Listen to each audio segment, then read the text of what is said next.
Elinizde 5 milyon TL'niz olsa ne yapardınız? Faize mi yatırırdınız yoksa bir ev alıp kiraya mı verirdiniz? Bugün bu sorunun cevabını net rakamlarla arıyoruz. Önce faizden başlayalım.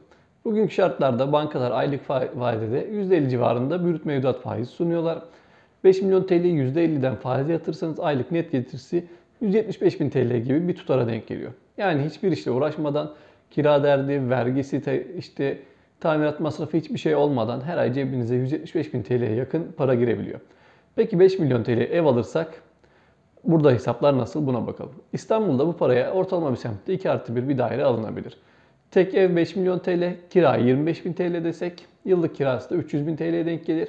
Masrafları, vergisi, bakımı bilmem ne böyle bir 50 bin falan gitse net gelir olarak elimize 250 bin TL kalır. Şimdi baktığımızda faize yatırdığımız o parayı neredeyse bir ayda bu kadar para aldığımızı görüyoruz. Faize göre tabii ki kira geliri düşük ama değer artışı potansiyeli ve enflasyona karşı koruma özelliği var. Şimdi karşılaştıralım isterseniz. Faizde hiçbir risk yok. Ama kirada kirayı tahsil edememe, evin zarar görmesi, evin boş kalması gibi riskler var.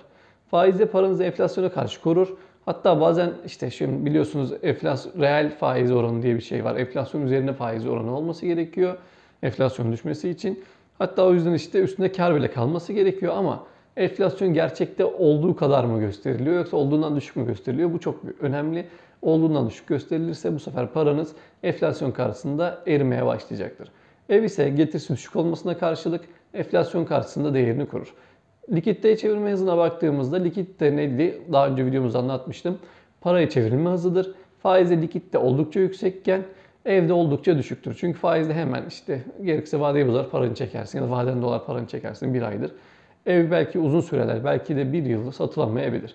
Yani paraya çevirme hızı çok düşüktür. Eğer hedefiniz pasif gelirse faiz daha kazançlı görünüyor.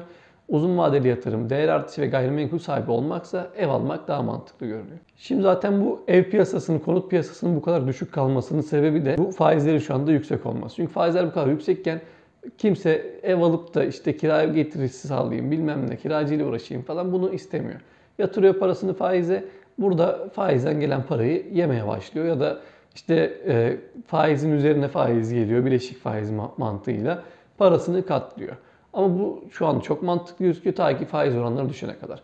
Faiz oranları düştüğü zaman bu sefer evlerin değeri artıyor. Hani düşük kirayla kalan insanlar, düşük kira alıp bekleyen insanlar bu sefer faizler düşmeye başladığında evlerin değerinin artışıyla ellerindeki evin değeri belki ikiye katlanacak.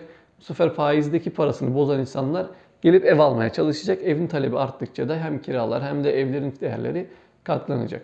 Aslında böyle dönemlerde param varken ucuz ev alıp faizler düşünce evin değerlenmesini izlemek de son derece mantıklı geliyor bana ama tabii ki pek çok uğraşı, vergisi vesaire olduğu için insanlar kolaya kaçıp kolay para kazanmak olarak gibi düşündüğü için de faiz daha cazip geliyor. Yatırım yaparken en önemli şey sizin risk algınız, hedefleriniz ve yaşam tarzınız.